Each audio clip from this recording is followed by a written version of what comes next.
Day 2. I didn't sleep well last night, obviously.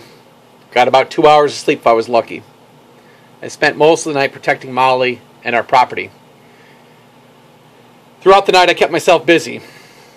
I grabbed our 2 Coleman coolers and I filled the remaining contents of our freezers inside them.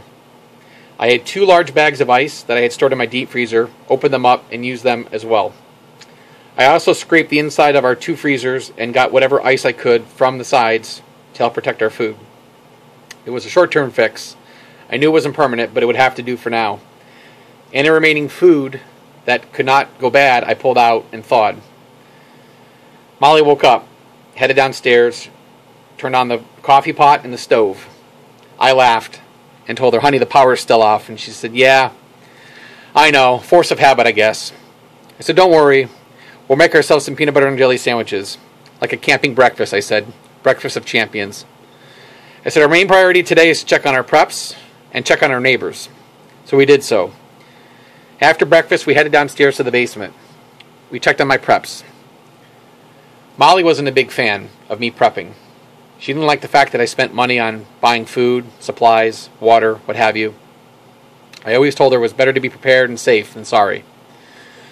I had a lot of people that always thought I was crazy with that kind of stuff, although I didn't divulge any of that information to anybody. But the idea of talking about prepping, most people talked about it as a dirty word. So I knew those people I really couldn't trust. Just really Molly was the only one, but I didn't know who else she might have told if we were prepping. So I began to check on my preps.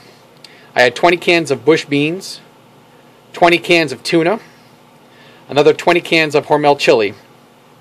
I had 2 cases of Progresso soup. I also had 4 cases of MREs. I had about 10 containers of freeze-dried food, which I felt was essential since most of those items had a 25-year storage life. I also had stocked up on hundreds of candles, medical supplies. I had 2 bug-out bags ready available to go. I also had some random odds and ends. I also had what was called a luggable loo. We used to go camping a lot, and I used to use them when we go camping. I figured, well, since there's no more plumbing, that's going to be our new bathroom. We also had 2 cats. We didn't have any children yet. We had been trying for children for a while. Had difficulty with infertility. But our cats were like our children. You got to prep for them as well. I had each cat 6 cases of food. That would give them more than 3 months worth of food. Most people don't take into account their pets, but I did. With that being said, we've checked on everything. We figured we had enough food and water stored for us for at least 3 to 6 months. I told her it was time to check on our neighbors, see what was going on outside. I heard a lot of random screaming last night throughout the neighborhoods, so I knew it wasn't a good sign that things were already turning bad. I lived in a townhouse, which was kind of nice. I had 3 neighbors attached to me. I kind of felt more secure that way versus being in a single home when I had to defend myself. To my left, I had a guy named Mitch. Single guy, very quiet, didn't talk to anybody, but we would chat from time to time. To the left of him were 2 semi-retired couples, Stan and Patricia. We always got along very well. We talked about sports, politics. But Stan's dog had died last year. He was very heartbroken about it. I knew he was a car enthusiast, and he always liked classic cars. So last summer he bought himself an old 1958 Chevy pickup truck. I was always liking it very much and was always amazed at it. He said, "Well, you know, I'm kind of going through a tough time with my dog dying. Wanted to treat myself to something nice." Again, I never gave it much thought. To the right of me, we'll just say that the guy that lived next to me was a total prick. I won't name him, but he was the son of a builder. Bought the townhouse, did nothing with it, and kind of left it empty. And that kind of concerned me, because he always talked about renting out his townhouse to some people. Well, when that actually ended up happening, the worst had to happen. We had an incident with him and the people that were renting the place next door. There had been a break-in due to some issues with drugs, money, etc. So I wanted no part with this guy. I cut ties off pretty quick and told him to stay away from Molly and myself. He hadn't lived there in months, and from time to time he would check on his townhouse, which again was not being occupied, which was a real concern to me. I figured an abandoned house already at this stage of the game was a bad sign. Anybody that could find it would use their advantage to get in there and cause trouble. Across the street I had a couple neighbors I had talked to. I would always say hi to them. But there were 3 that I always kept in contact with the most.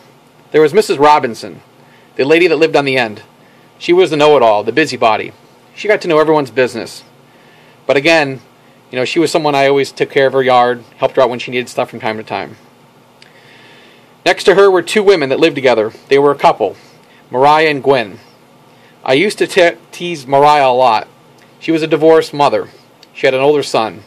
I used to tease her about her husband and say, man, how does it feel now that you have a husband that feels like you switch teams? She used to laugh it off. We live in a world that's too sensitive today, I guess. You can't make jokes about anything. But they were happy. They were a happy couple. They were good for each other. And they had children, which was the most important thing, which was family. On the end was a retired couple named Lenny and Diane.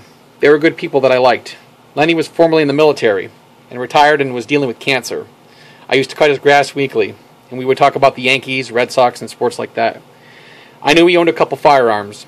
He had a couple shotguns and a couple pistols, so I knew he was okay. I went outside. There was already a lot of commotion in the street, people not knowing what was going on. I decided it was best I take my 12 gauge with me. When I came out, people were looking at me strange that I had a 12 gauge shotgun strapped over my shoulder. Mrs. Robinson was already in the front yard panicking, freaking out.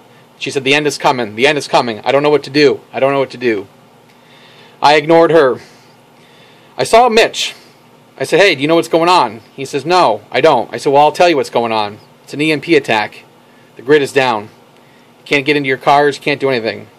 I said, I need to get with you and a couple neighbors to make sure that we're going to be okay. He says, okay. I didn't see Stan and Patricia. They were nowhere to be found. Mariah and Gwen came over to me. We were good friends. We talked. I told her what was happening. They were both stunned. I said, your priority right now is to protect your children and stay inside. I didn't get a chance to see Lenny and Diane as all the commotion that was happening with all the neighbors talking to each other. I said, we need to reconvene as soon as possible. I told Mitch and Mariah and Gwen, let's meet back within an hour, meet in my house, and we'll discuss a plan. I said, if you guys can see Lenny and Diane, let them know that I want to talk to them. They agreed. I went back downstairs. I had a Faraday bag that had an old walkie-talkie, a few of those multi-pack walkie-talkies, an old radio, and some odds and ends, cell phones and stuff like that didn't work anymore. I opened the bag, turned on the walkie-talkie, and it worked. I was happy. I also had 4 mini walkie-talkies, like I said. Sorry. Jumbling my words. It's been a tough day. What can I say? You don't expect this kind of thing to happen. You don't want it to happen, but you prepare for it. So if I kind of misstep in my words and I don't talk clearly, it's just I'm nervous.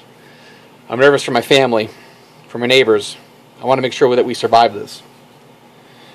I grabbed the 4 walkie-talkies that I had, reconvened with Mitch, Mariah, and Gwen. Lenny came along too. We met in my basement. I told them, here's what we need to do from going forward. I'm going to give you guys a walkie-talkie, and we'll communicate that way. Then from there, we can decide what we're going to do as far as keeping ourselves safe. They agreed. I told them, who has firearms? Of course, Mariah and Gwen didn't, neither did Mitch.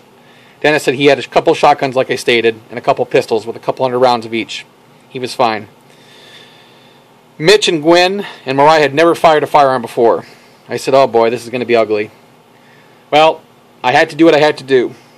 I said, well, guess what? Tag, you're it. I gave Mitch my 20 gauge Remington 1100. I said, this is yours now. You're going to need it. Mariah and Gwen needed a firearm as well.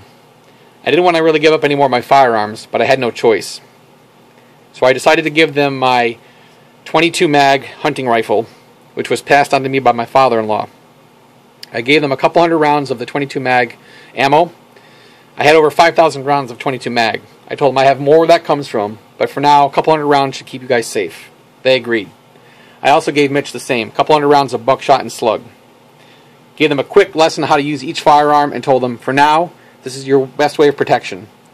We need to make sure that we keep a strong, tight defense on our properties and we keep in communication. They both agreed, along with Lenny. They headed back to their homes. But before they left, I said to Mitch, hey, how are you on food? He said, not really good. I'm a bachelor. I don't really have much. I said, okay, plan for tomorrow. We're heading out to the grocery store. He said, what? I said, well, we got to get you some food. With that being said, We prepared for tomorrow's long journey to get Mitch some food.